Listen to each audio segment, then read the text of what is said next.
Welcome back to 18 Outdoors. Today we're going to talk about the process or the art of hunting creek crossings. And me and Kathy's out doing a little scouting around. I'm in a tight area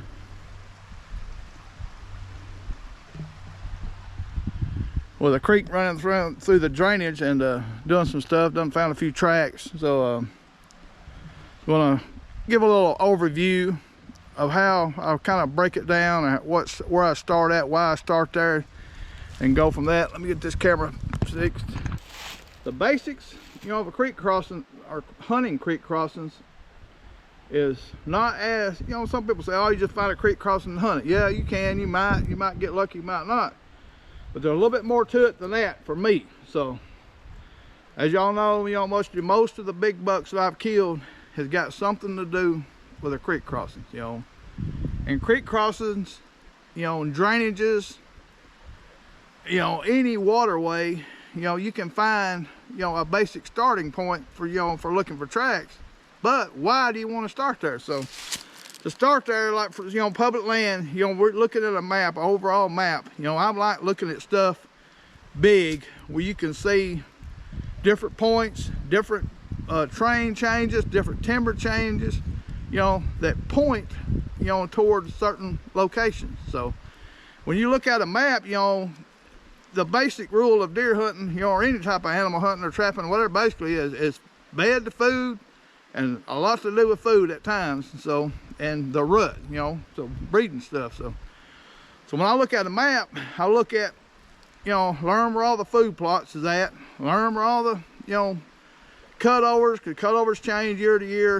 Prime cutovers as soon as after they cut them and burn them and spray them, when that sprout starts coming up, it might not be daylight activity, but nighttime food sources, they love them sprouts. So the food plots, white oaks, acorn ridges, variety of stuff, private land stuff, that you want to look at. So, and I always kind of think of it like this, you got two types of hunting, for mature bucks. You got early season, and that's, early season is a lot tougher than any hunting to me, because especially down in the south, our big bucks don't like to move in the daylight. So you've got to be close to their bedding, to have a decent amount of success, and that makes it tough. Then you got the rut hunting, so you're concentrating on doe groups, or I'm trying to doe groups, so around food sources and bedding. So we're going to talk about early season first. So to get close to a mature buck's bed, you got to first find his bed. So when I look at creek crossings for early season, or creek systems, or steep drainages that got, water that run down them, that's got places where you can find tracks, is looking for points that's, leewards, downwind side of, certain wind. We do a lot of southwest winds, and south winds, and then we get north wind. You got a mixture of stuff, but you find ridge system that got multiple points, finger points, not just high, but even lower, because certain times of the year, due to weather or whatever, bucks will bed down lower. But they love in the hill country, or what we're talking about, basically more hilly country, terrain changes, creek systems. They like humps, where they got some kind of visual advantage. They might not be much, but they, if it's real thick, they don't have that. They can use their nose, and hearing, but they use that the visual, to a good extent, and they got to have a way to get out. So you looking at food sources associated with these ridge systems, so creek crossings, bucks like using water as a barrier, as a barrier for safety, as a barrier for slight travel, because they use it kind of like roads. If they're chasing does or looking for does, they'll walk a drainage, trying to pick up where a doe is crossed, because does will bed on higher points too, especially when it's cold, you got sun to them. So we start out early season, it's finding points that a buck's bed's on, or we're doing it now, we're doing postseason scouting, find points that bucks bed above tight creek systems. All right, y'all, this is a typical area like that we kind of want on the bedding side of the creek crossing that we're looking for. We're up on a point. Got the rat right over there. Yeah. But Crawling through all this stuff. real thick, nasty point that's above a creek crossing. It's got white oak trees right there. Up there's two big red oaks. Right here's another red oak. Some white oak trees behind the rest there. But real thick cover. The perfect place. I found a couple big tracks coming up from over that way. So the perfect kind of place that deer want to bed in. It could be bucks or does, you know, it's so nasty. There's no way that anything from up there can get to these deer without them knowing it. So finding where they come off, and the deer had come off from down there up to this. So we're looking at it, just kind of marking stuff like this to go along with that big picture of hunting creek crossings, because creek crossings, you know, give you directions, tracks, crossing creeks and stuff, and crossing drainages, give you ideas, directions to look along your map stuff to kind of scout. So we're gonna do a little bit more walking right here, and found what I thought was a bed back there, but it was so thick you couldn't hardly even video it. But there was a good track coming up from down that way. So, but anyway, we're gonna look around some more, and y'all keep all this in mind. This is the type of stuff, you know, bedding wise, to look for. You know, a deer could bed in here and get up when the acorns are dropping red oak versus white and stay up here all day or all evening or whatever to wait till dark to come down. So that's what makes it so tough about hunting some of these deer, is just where they bed at and stuff like that. They can get up and mill around, and it's I mean, basically almost impossible to get in here to this spot to hunt them close. You'd have to try to catch them on the edge. That's what we're looking for, and hopefully catch them coming down. You know, in the mornings you might try to catch them coming sideways, but once you start committing to that a little bit, you know, in the dark, you got to make dang sure you're getting in without messing with them, because it could make it tough. You know, you could try it for a hunt or two, then probably move on to a different spot, but just this being this thick and stuff, and makes it that much tougher. So let's go look at some more stuff. You know, to me, because the tighter the creek system is early season, the better of a chance you got him coming down before the, you know, dark. So if you're too far away from his bed, you know, you're out of the game. So the hard part about that is a lot of times early season when a buck gets up, he don't always come straight down. He'll do a dang slight J hook or circle, observing his area before he goes to it. You know, checking the wind. You know, them big ones, they'll take a few steps, stop, smell, listen before they do anything, commit to anything. They're gonna make kind of dang sure. So that's why they like betting on them points and stuff. So that's why I like hunting areas that's got a lot of points, you know, specific points that's, you know, rough, you know. So when you look at these points in these steeper areas, the ones that's got, you know, laurel bushes, you know, thicker stuff, backs up the edge of the cutovers, you know, hemlocks, you know, a variety of stuff like that give them some kind of terrain or, you know, habitat change to bed in, you know, some kind of hard background, something where they can get where they got a way that's something's gonna make a lot of noise before it gets to them, where they can hear them, or, you know, whatever. That way they can get out. They got things that give them, you know, alarms, you know, birds, whatever, that where they know something's coming, a predator or such. So you look at all these points in these areas, the steep drainages early season. So, and that's why specifically early season I'm targeting a bed coming down. You know, at times, you know, it just depends on what the acorns look like. If acorns are dropping up top first, you know, white oaks, even red oaks, sometimes bucks love red oaks over the white oaks, is that when they get up off them beds, they're going to come back, you know, eating acorns before they go down to get water, or before they go out making their, you know, they like wandering around more at night, you know, checking things out. So you're looking at that early season, is trying to find, you know, what bucks I've killed with a bow early season has always been, for me, always been in a tight ridge system area. And it's in the evening, because of the way the wind is, you get the thermals be coming down, and I'm only be on the low side, and I'm gonna be up tight. You know, when that thermal's coming down, you know, the chance of me getting busted, you know, is slim. Now, if they come off another side to you, you know, you could get busted. But you got to play that game at times. But that's why you out looking, find them tracks where they coming down.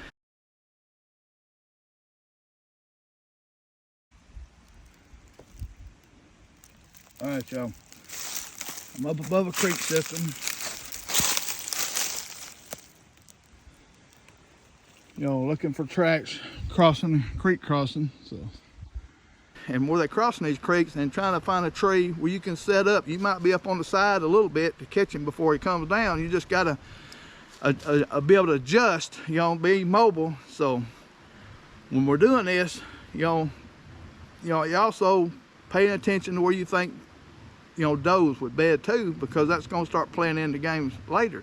So while we're doing your postseason scouting, so early season, find the creek crossing tighter to ridge system. I mean, I don't care how steep. I mean, the steep, bucks will climb down a dang steep system like a goat. They don't care. They just, they're living to survive, you know, or trying to survive to live and all that. So they're finding rougher areas to bed at times. You know, it's not always that case, but the dang mature ones, they pick out some of the oddest places, rougher places to get to, you know, for anybody that's hunting, because they're just trying to survive. And they've learned that, you know, when they get 5 years older, so they find them places. So right now, me catches out doing this for early season is trying to find tighter ridges. Okay, so once you do that, you know, the best access for them is, you know, the bottoms, you know, coming in from the bottoms, because they're bedded up higher. If you go romp around the tops, you know, chances are you're going to blow them out. So sneak in from the bottoms. You still got green coverage.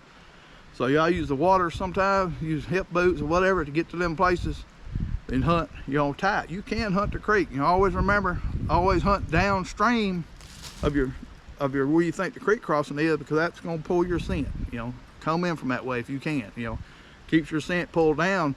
And if you use water in and out, you know, whether it's kayak or whatever, or wading, you know, that scent is eliminated. You know, the only scent you're gonna have is any kind of ground traffic. You know, so if you hunt right on the creek late in the evenings, you know, you're pretty much eliminating that. But most of the time, I'm gonna be on the side closer to the bedding, you know, when that thermal coming down to trying to gain minutes of sunlight, you know, basically. So try that. So that's a good strategy, you know, for where we hunt. That's the only type of strategy that I have, you know, basically early season, unless you can catch them coming to a food plot. But generally the mature bucks, I'm trying to catch them away from everybody, thicker areas, you know, tight creek system. Okay, when it gets toward the rut, all things has changed. Okay, whole different ball game, because does, that's what you're looking for, does.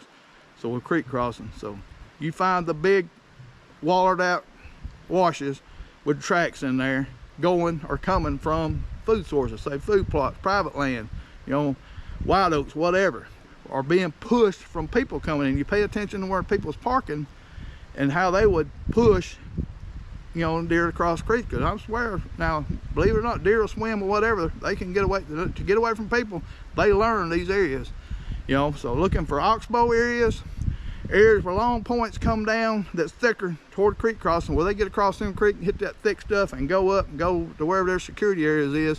You know, you're looking for them places. So food is going to be the bigger thing toward the rut, because of the does. You know, does is key. So when that starts happening, you're walking these drainages looking for tracks crossing the creek. But the biggest thing I'm looking for postseason when you're doing that scouting is rubs that go both ways, you know. And when a deer rubs a tree, he's rubbing on the side generally that he's walking toward. So all right, so that means it's going that way. We find rubs coming the other way, so that means travel back and forth, you know. So that you key finding that. You know, big tracks going both ways is a big thing too, but it's hard to find that postseason because they're already, you know, going back to their home areas. So you kind of have to overlook some of that. Now sometimes you can find their home bedding area, you know, now, and kind of associate that with, you know, your maps. Look at the maps and see what he would do during the rut to find does, how he would access them doe bedding areas or doe food sources, and see how he would cross, or where he'd cross at, why he would cross there, because, you know, they just don't cross in wide open places. So they using edges, they're using they use crossings downwind of where does cross most of the time, because they're just like criminals. They use things different. They don't want to get caught, so they're not going to be walking right specifically with the does unless the does right in heat and they're chasing them right then. So there's only a certain amount of times you can catch them doing that, and I can count on both hands the number of times I've seen a buck right on a doe's tail chasing in Alabama on public land. It's just I don't see it that much, you know. And last year I seen it twice, but anyway, so these areas always, to me, you know, you're always paying attention again where people park, how they going to affect pushing, how they going to affect where the does is at, how the people, a lot of people is going to access the easier way where you need to be accessing different. So when you're finding these areas, you know, generally hilly areas, you know, you're going to have to play in the bottoms. Coming in from the bottoms is one of the best ways, if not the best way, to access in, because you got the downwind, the down thermals, so still at night, or calm thermals, you know, one of the two. So then after the sun gets up pretty good bit, it's going to be coming up. So you play that two ways. You know, you can either wait till the sun comes up to access a place that you got to come in from the top, or you just access from the bottom. So the way that I do access is come in from the bottom other side and pop over a ridge and hunt above a creek system that I know where they're crossing at, because I cannot come that other way, because the chance of blowing something out or coming through where they're traveling a lot is too much of a risk. So I don't do that. So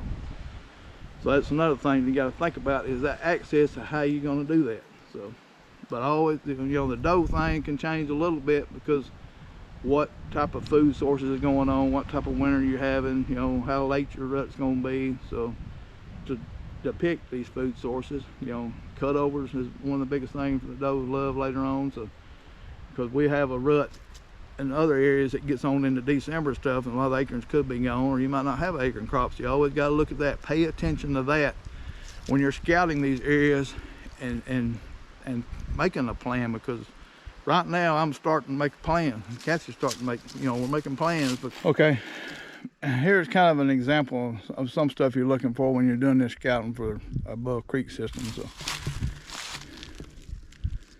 look right here at this creek system. You got some multiple points coming down. You know, there's tracks crossing in places. And up here Cassie found this straight. You know, it's a pretty good straight. And then we broke this right here off. Got, you know, licking branch stuff going up to the point up there. So, you know, possible bedding, you know, possible food, because there's white oaks and stuff, red oaks up there too. But you're looking for this sign while you're doing this stuff to associate it with hunting the creek crossing things. So you could hunt this crossing, this drainage somewhere. You find exactly kind of where it's crossing at. It's probably going to cross down across that point, because if the wind's coming down, thermal's coming down, they cross them points going, checking, you know, for does and heat during the rut.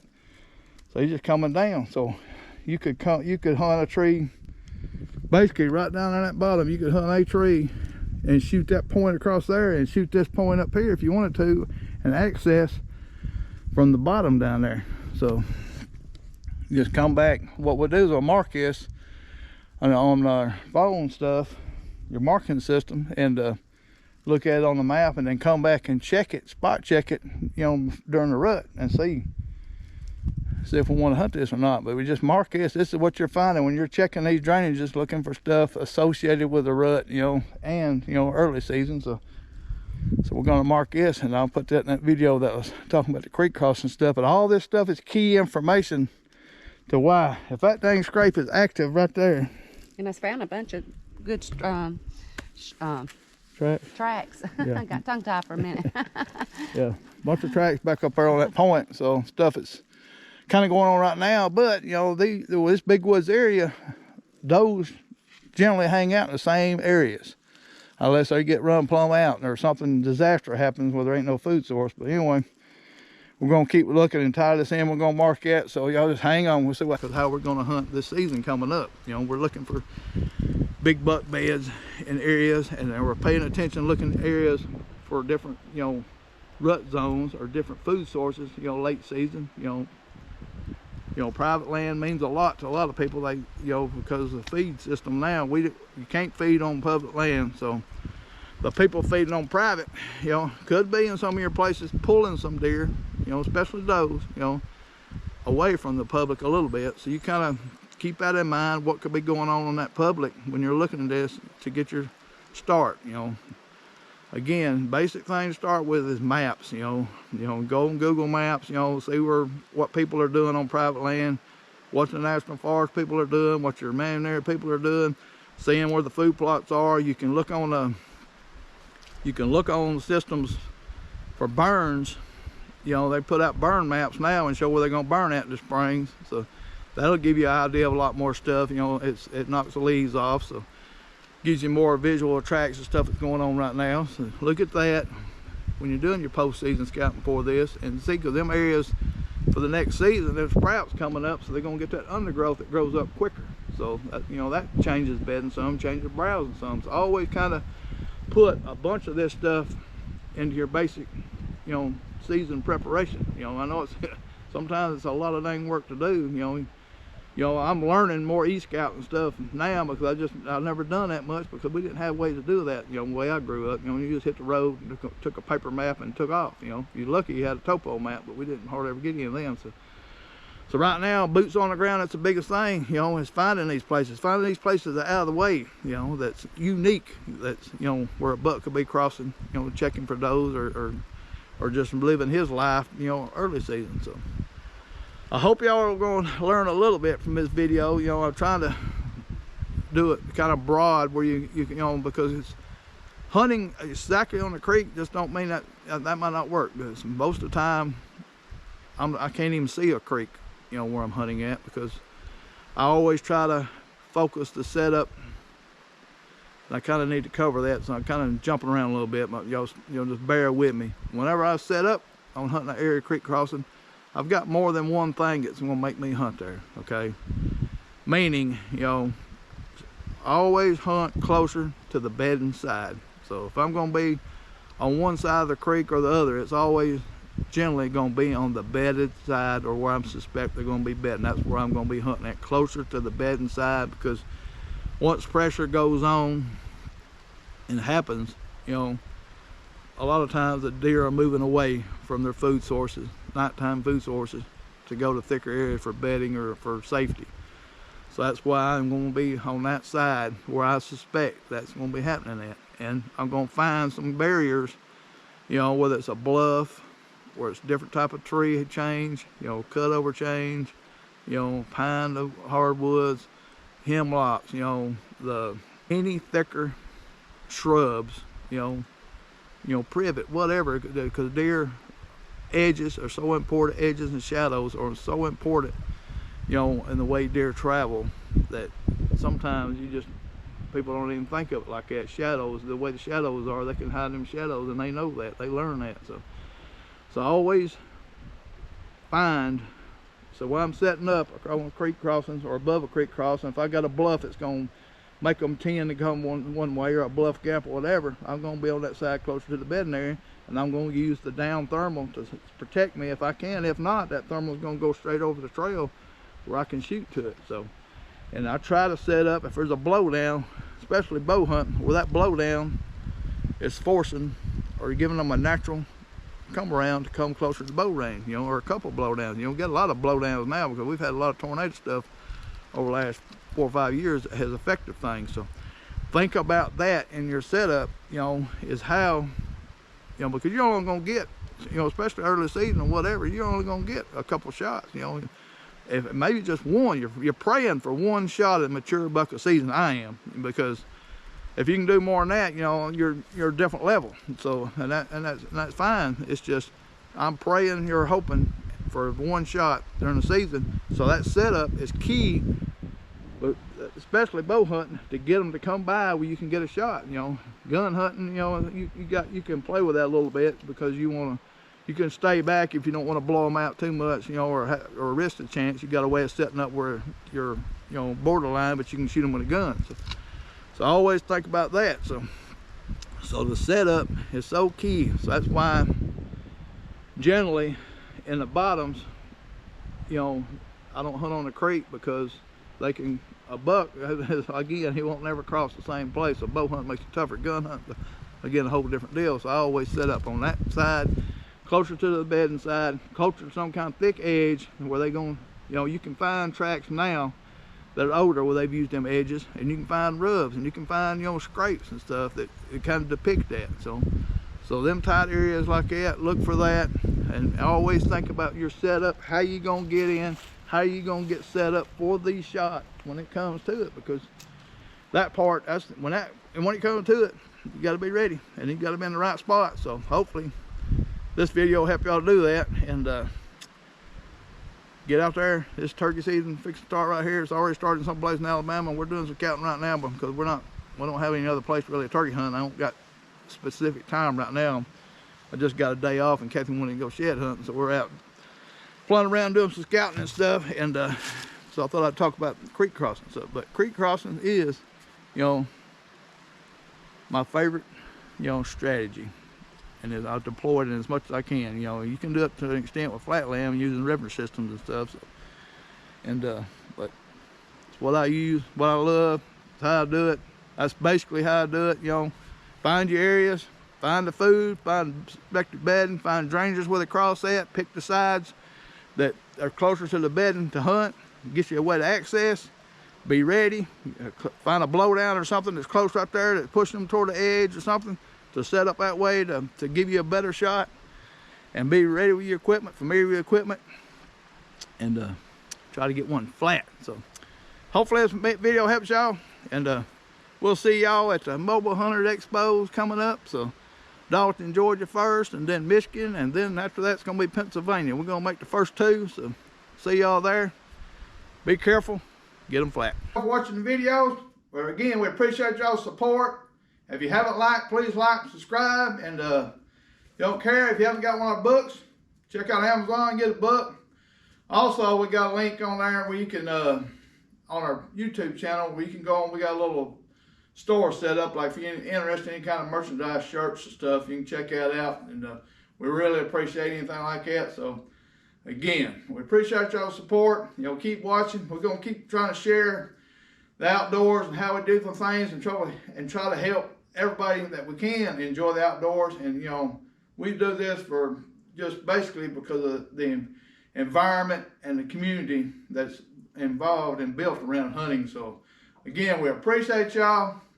Like, share, and we'll see y'all again.